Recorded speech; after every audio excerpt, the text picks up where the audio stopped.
Seja muito bem-vindo ao canal do Trouxa. Mais um exemplo de como você faz para transformar o seu tédio em algo produtivo. Tô aqui voltando para casa, né? Em Campinas, os motoristas, eles são assim, um caso peculiar, tá? Eles não dão seta, são meio mal educados, né? Então eu falei, cara, quer saber? Vou aproveitar para gravar um vídeo, que eu me distraio, né? Até eu chegar em casa. E é o seguinte, gente. Somos monogâmicos porque somos pobres. Alguns anos atrás, né, eu li uma matéria num site que era de um sexólogo / antropólogo, se não me engano, que falava sobre isso. E eu confesso que na época eu tava tendo uma vida de casado, né? Isso me incomodou um pouco, né? Que eu falei, não, esse cara errou, velho, como assim? Mas eu não tinha o conhecimento que eu tenho hoje, né? Eu não estudava sociobiologia, psicologia evolucionista, não tinha criado o neosimplismo ainda, não tinha escrito o Manual do Trouxa, eu estava em outra época da minha vida, eu era outra pessoa. E eu achei assim, né? Eu vi alguns pontos que eu achei que fazia muito sentido, mas a maioria das coisas que eu li na época, eu não concordei, né?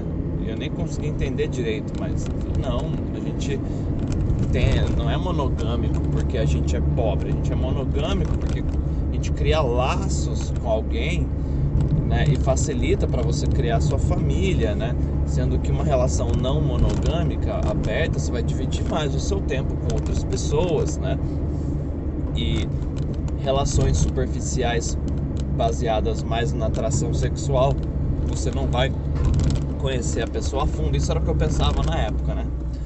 Hoje vamos fazer uma análise aqui. Por que nosso comportamento monogâmico e poligâmico existe? A origem do sexo, ou seja, o sexo existe com uma finalidade primária, que é a reprodução. A primeira finalidade do sexo, né, é a reprodução. Então, organismos sexuados, né, que se reproduzem através do sexo, você combina o macho e fêmea, né, e aí o resultado disso é um outro organismo vivo. Então, ele vai ter esse impulso sexual muito forte. E dois impulsos básicos que nós temos que regem os nossos comportamentos é a sobrevivência, continuar existindo, né, a todo custo, e a reprodução. O Schopenhauer chamava, né, de vontade, pulsão pela vida, né? Eu já chamo seria o arqué, que é comum em todo organismo vivo, né? Que é basicamente a gente existe para continuar existindo, e para a natureza o importante é o aprimoramento dos genes. Então esse é um dos motivos do sexo existir. Quer dizer que a gente só faz sexo para reproduzir? Obviamente que não, senão não existiria relações homoafetivas, são super comuns na natureza. A gente também usa o sexo como vínculo, uma maneira de criarmos vínculos. Então, olha que interessante.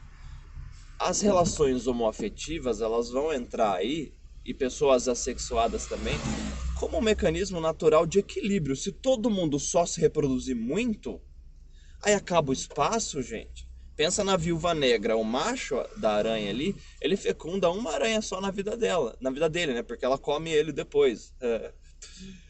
E nasce várias aranhas. Então a gente teria uma superpopulação de aranhas aí se já não houvesse esse mecanismo natural. Então a natureza, ela funciona de uma maneira a manter um equilíbrio, igual ao nosso corpo, que tem a homeostase, né? E a gente está ligado ao universo como um todo. A gente não é uma coisinha separada ali só porque a gente pensa, né? Pensar, raciocinar é uma característica biológica evolutiva dentro, né, desse mecanismo de equilíbrio. Então, o que tudo isso tem a ver com a gente ser monogâmico? A gente vai ter mecanismos de equilíbrio na natureza que vão fazer um impulso aí do gene egoísta e do gene altruísta. Isso você vai entender lá estudando sociobiologia, tá? Recomendo sempre o livro Sociobiology: A New Synthesis, do Edward O. Wilson.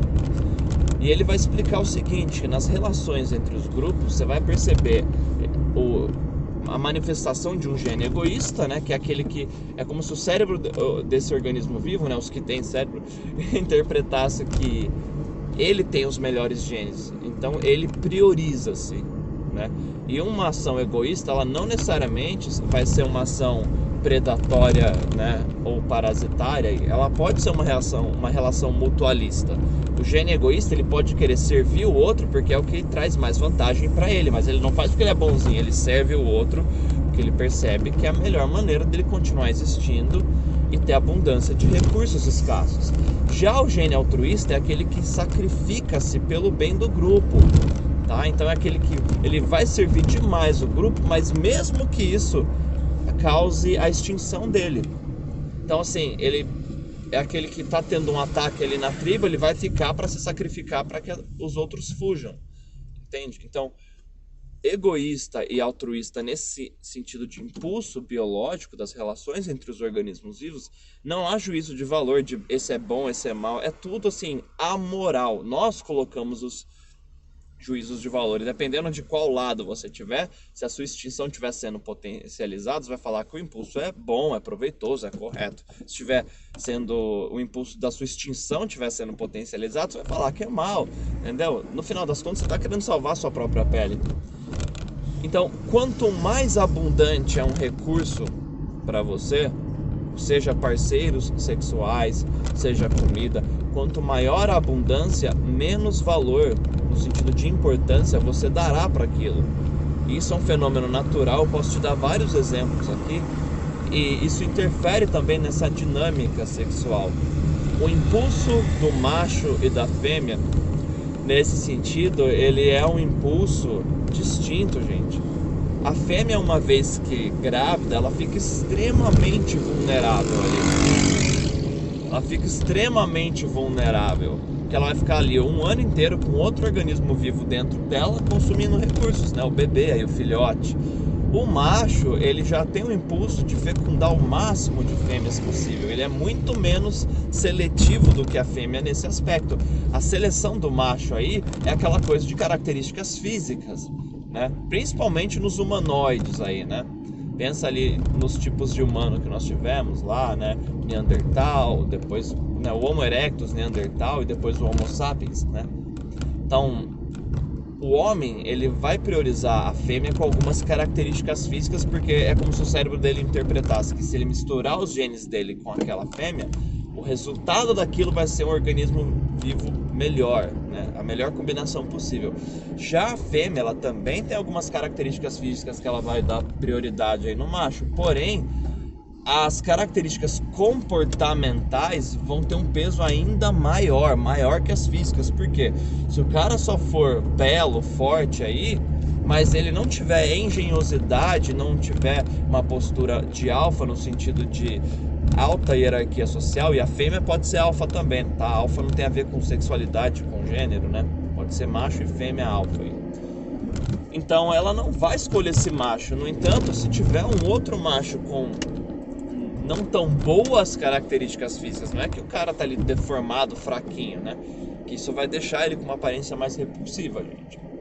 Mas se ele tiver uma característica de engenhosidade, de inteligência no sentido de trazer proteção e recurso para a fêmea, ele vai estar à frente do outro que é só físico. Quando a gente teve o advento da agricultura, mudou a dinâmica social, porque foi possível a gente não depender só da força para conseguir alimento na tribo. A agricultura, ela mudou muito essa dinâmica, porque o cara que era beta ali, mas era inteligente, era engenhoso, ele conseguiu criar uma maneira de cultivar o solo e de ter alimentos. Isso mudou aquele aspecto de nômade, que era muito mais incerto, né? Você ir de um lugar para o outro o tempo todo, né? Tá vulnerável a clima, a ataques de predadores. Quando você se estabiliza num local, você consegue cercar esse local, deixar ele mais protegido. E isso ficou atraente para as fêmeas. O cara que inventou a rede de pesca, né? E trouxe recurso ali para a tribo. Então, quanto mais você tiver de um recurso, isso é a lei da utilidade marginal decrescente, né? Feito pelo economista austríaco aí, o Karl Menger. Então imagina que você tem uma mulher ou um homem na sua vida que você considera perfeito em todos os aspectos, a pessoa te preenche. Tem química sexual, tem química intelectual, vocês se divertem juntos, você vai dar muito valor porque é escasso. Agora coloca 10 pessoas assim na sua vida. Torna-se um problema, você não consegue nem arrumar um espaço na sua agenda para você ver a pessoa, você tem as suas outras obrigações. Então, quanto mais escasso for, mais valor você vai dar, portanto vai ter um impulso aí de ser monogâmico. Agora, quanto mais abundante for, você vai ter um impulso de ser poligâmico. Você vai pensar, cada escolha uma renúncia. Se eu tenho 10 opções aqui, como que eu sei que eu estou escolhendo a melhor possível? E nosso cérebro, gente, não adianta, ele funciona da seguinte maneira. A felicidade oriunda de um estímulo igual e constante, presta atenção, a felicidade oriunda, né, que vem de um estímulo igual e constante, ela tende a ir para o tédio. Se ficar sempre o mesmo estímulo, a produção de dopamina, né, serotonina recebida pelo seu cérebro, principalmente na dopamina, ela vai ser igual num ponto que ela vai precisar de mais estímulo. E aí você começa a ficar entediado. Então aquela pessoa que uma vez era fantástica, maravilhosa, se torna algo normal na sua vida. Você começa a olhar para o lado. Por isso que a mulher ela é tão seletiva, porque mulheres vão ter muito mais abundância de macho no pé dela do que o homem. Não estou falando abundância de qualidade, né? Porque é muito mais fácil para uma mulher escolher um parceiro do que para um homem, porque ela tem muito mais cara ali, né, no pé dela. Então, gente, tem sentido essa análise aí? Tem sentido, né? É só isso? É só escassez? Não, mas é um fator predominante aí de quão poligâmico ou monogâmico você vai ser, o impulso, né? E aí a gente tem um mecanismo de equilíbrio natural que vai fazer alguns organismos quererem ter família, né, e ser monogâmico, e outro de você querer focar em você e fazer outras coisas da vida que não seja ter filho e família, tá bom? Comenta aí o que você achou dessa análise. Beijo do trouxa.